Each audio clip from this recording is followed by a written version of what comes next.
Mes bien chers frères, imaginez-vous être un très grand admirateur d'un artiste de renom. Par exemple, vous êtes toujours tombé en extase devant l'étoile du Caravage. Imaginez-vous maintenant que vous vivez à son époque et même que vous êtes en sa présence. Le Caravage est en train de finir sa toile sous vos yeux.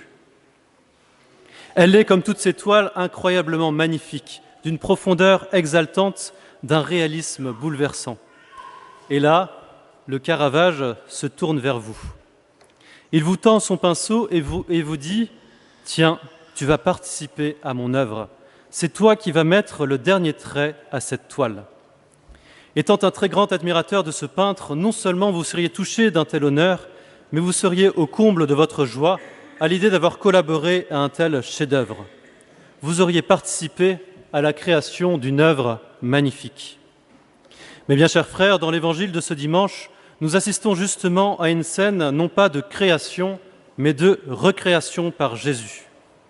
C'est ce dont nous nous apercevons si nous mettons l'évangile de ce jour en parallèle avec le récit de la Genèse. Jésus emmène le sourd-muet à l'écart et avec ses doigts et sa salive, il guérit cet homme. Nous avons en quelque sorte Jésus qui modèle quelque chose avec ses doigts. De même, dans la Genèse, il est dit que Dieu créa l'homme en modelant la poussière du sol, en le façonnant avec ses mains. Deuxième élément permettant un rapprochement avec la Genèse, il y a cet ordre de Jésus, « Epheta, ouvre-toi ». Cela nous rappelle les ordres successifs de Dieu, qui montrent sa puissance créatrice, qui ordonne à la matière de devenir ce que Dieu veut.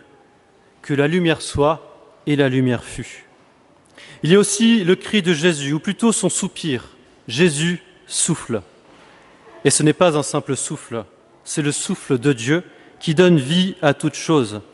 De la même manière que Dieu, après avoir modelé le corps d'Adam avec de la glaise, insuffle en ses narines une haleine de vie, une nefesh, l'homme devient un être vivant. À nouveau, le même geste, Jésus va le poser. Enfin, il y a cette acclamation de la foule qui vient signer de manière univoque ce que Jésus vient de réaliser. Elle s'exclame « Il a bien fait toutes choses ». On retrouve la même tournure dans le livre de la Genèse. Au 6e jour, jour de la création de l'homme, Dieu vit tout cela, Dieu vit tout ce qu'il avait fait, et cela était très bon. Mais bien chers frères, face à ce récit de miracle, ne pensons pas que Jésus guérit cet homme uniquement en lui ouvrant les oreilles. Il pose un geste qui poursuit la création du Père, un geste de recréation. Mais bien chers frères, sommes-nous seulement conscients que la création se poursuit et tend à son achèvement et que cet achèvement passe par une œuvre de recréation, car l'œuvre de création du Père, vous le savez, a été salie par le péché et elle aspire à la rédemption. C'est ce que nous dit saint Paul. La création, en effet, a été assujettie à la vanité. Et il dit aussi, la création tout entière gémit et souffre jusqu'à ce jour dans les douleurs de l'enfantement. Nous vivons dans une création qui tend à son achèvement, à être libérée tout entière des affres du péché pour être réconciliée avec son Créateur. Et pas seulement la création qui nous entoure, nous aussi, créatures, nous avons été assujettis à la vanité du péché. Et nous tendons, nous aussi, à en être délivrés par la grâce de Dieu. Si cet homme sourd-muet de l'Évangile n'a ni âge ni nom, c'est pour signifier que tout homme peut s'identifier à lui. Tout homme depuis le péché originel. En tant que descendant d'Adam, qui était le premier à être sourd à la parole de Dieu, nous sommes héritiers de cette surdité. Mais bien chers frères, qu'attendons-nous pour participer à cette œuvre de recréation ? Car si Dieu nous a créés sans nous, il ne peut pas nous recréer sans nous, sans une adhésion de notre liberté.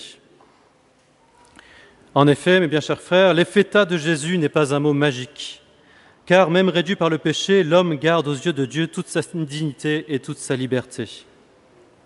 C'est le Caravage qui tend le pinceau. Il ne dit pas « Tiens, prends-le, c'est un ordre ». Il dit « Si tu veux, prends-le » et collabore librement à mon chef-d'œuvre. Peut-être est-ce pour nous aussi le moment d'un examen de conscience. Est-ce que je désire collaborer à la recréation? Est-ce que je demande à Dieu des grâces de recréation? Alors peut-être que nous sentons trop loin du Seigneur pour lui demander quoi que ce soit. Alors nous sommes exactement comme le sourd et muet de l'Évangile. Il nous est dit que la scène se déroule en Décapole, territoire païen sous l'autorité de l'armée romaine. Nous ne sommes pas en territoire proche de Jésus, en territoire ami, en Galilée ou en Judée, là où Jésus évolue habituellement. Jésus est prêt à guérir même ceux qui sont loin. Peut-être que nous pensons souffrir d'un trop grand mal physique pour prier Dieu de nous en guérir. Alors, à nouveau, nous sommes comme le sourd-muet de l'Évangile. Mais bien, chers frères, on n'amène pas à Jésus n'importe quel malade. Être sourd, c'est une réalité dramatique, un handicap qui est grave. Les études montrent que la souffrance du sourd dépasse celle de l'aveugle en raison de son plus grand isolement. En outre, il faut savoir qu'une personne atteinte de surdité complète et de naissance ne peut pas non plus parler. Elle ne sait pas s'exprimer correctement. La surdité entraîne le mutisme. Alors certes, il est toujours possible d'apprendre la langue des signes, de lire sur les lèvres, mais il perdure toujours une grande difficulté à communiquer avec les autres. L'Évangile d'aujourd'hui nous montre que Jésus est prêt à guérir même les plus grands maux. Peut-être enfin nous pensons souffrir d'un trop grand mal spirituel pour prier Dieu de nous en guérir, un mal spirituel trop ancré, trop profond. Alors nous sommes comme le sourd-muet de l'Évangile. En effet, en étant privé de l'ouïe, ce sourd est incapable non seulement de relations avec les autres, mais aussi, beaucoup plus grave, de relations avec Dieu. Il se trouve empêché de suivre le premier commandement de la loi juive. Shema Israël, écoute Israël. Shema Israël, Adonai Eloheinu, écoute Israël, le Seigneur est ton Dieu. Aux yeux des Juifs, le sourd ne peut pas écouter et donc ne peut pas accomplir ce commandement, le premier d'entre tous, la base du judaïsme, l'équivalent de notre credo dans notre foi chrétienne. L'Évangile d'aujourd'hui nous montre donc que Jésus est prêt à guérir même les maux spirituels les plus profonds, les plus ancrés. Mais bien, chers frères, face à cet Évangile du sourd-muet, nous devons réaliser qu'il n'y a pas de trop grands maux, pas de personnes trop lointaines que le Seigneur ne puisse guérir. Alors, qu'attendons-nous ? Et je pense aussi qu'il y a un encouragement à demander au Seigneur avec ferveur des miracles et des grands miracles. Parce qu'il y a un retentissement à ce miracle. Si nous sommes attentifs au texte, nous verrons que le miracle concerne évidemment en tout premier lieu le sourd-muet qui se met à entendre et à parler correctement, mais aussi cette foule qui proclame aussitôt les merveilles de Dieu.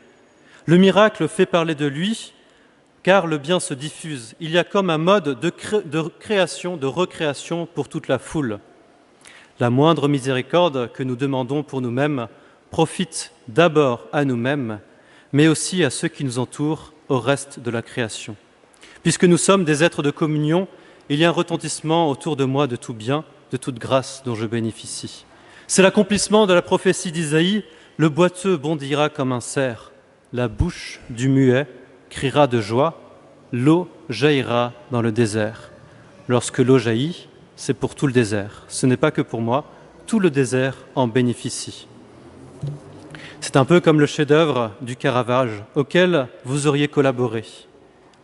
Cette œuvre n'est pas que pour vous. Elle sera exposée à la vue de tous. Tous pourront venir l'admirer et s'émerveiller de la grandeur de l'artiste et de celui qui a collaboré à une si belle œuvre. Cette œuvre brillera aux yeux de tous.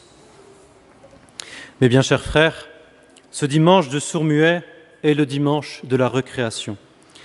Il faut que nous fassions nôtre l'oraison de la messe qui ne se contente pas de demander au Seigneur de délivrer notre conscience de ce qui l'inquiète, c'est-à-dire de tout mal, mais qui va jusqu'à demander à Dieu ce que la prière n'ose demander. Demander à Dieu ce que la prière n'ose formuler. Cela doit nous pousser à une plus grande confiance dans les grâces du Seigneur. Demandons-lui notre délivrance, demandons-lui notre effeta pour que nous puissions accueillir ce souffle du Seigneur qui nous recrée profondément. Amen. Au nom du Père et du Fils et du Saint-Esprit. Amen.